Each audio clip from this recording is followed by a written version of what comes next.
Let's speak to a local governance expert, George Che Bafo, is on the line now. Good evening, sir. Thank you very much for joining us. Now, while we look at what is happening, the pressure being brought to bear on the presidency or government to sack Kojo Bonsu, and now he taking the first step rather to resign. Do you think that this is creating some form of friction between traditional authorities and local government administrations in the districts, and that this could be a bad example? Yeah, thank you very much, Steve, and thanks for having me. With greetings to your cherished viewers.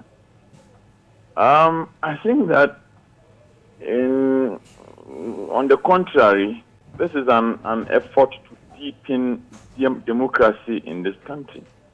Because if we look at our constitutional discourse, we are practicing participatory democracy that is characterized supposedly by accountability, freedom of expression, and freedom of speech. So none of them have exercised their fundamental freedoms as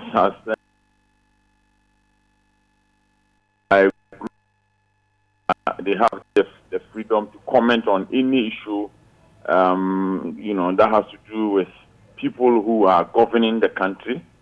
They express their views, and that is, I think, a step in the right direction. But the key question many will ask is that if Nananum wielded so much authority in the administration of a local district, let's say this, in this case, is the Kumasi Metropolitan Assembly, although of course the Nananum have authority, but the real administration of this district is by the elected representatives and the one who are being appointed by the president. As a country, should we allow, that's what we're driving at, should we allow chiefs and traditional rulers to more like quash the efforts of local government administrations? Well, Steve, you see, you need to place the issues in context. Under the circumstances, the Kumasi Metropolitan Assembly is not functioning because there's no presiding member.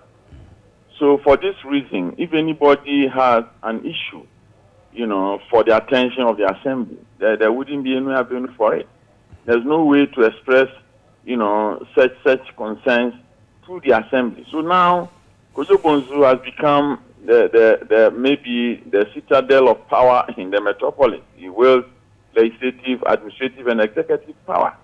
So I think that you're looking at it, Nananum, like I said earlier on, had a grievance. And the avenue, even if they wanted to resort to that, was closed. And like I said, even the arrangement within the decentralized system is characterized by accountability. You look at Article 240, 2E of the Constitution, and people who are, leaders in the assembly system ought to be held accountable. So none of them exercise their fundamental right in holding people in responsible positions within their area of jurisdiction accountable. And I believe that it deepens democracy.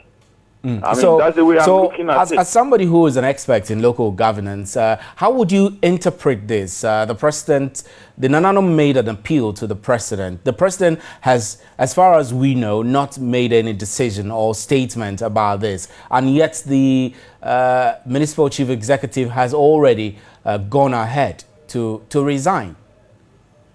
Well, I think a few days ago, I developed 3 scenarios, or perhaps still options. Either the president, sacking Kojo Bonsu, in tune with the expectations of Nananum, or maybe the president saying that I have the authority to appoint and disappoint, so I retain Kojo Bonsu in office, or Kojo himself resigning. And I think I settled on, his resignation, he himself offering to resign, because if the president has sacked him as a governance advocate, I thought it would have set a precedent and would have undermined the authority of the president. So I think the right thing has been done. Right, Mr. Chief. Take a cue from this development. It has happened too many times. You observe it in Upper East and West. Mr. Chief, I'm afraid I'm very grateful for your contributions.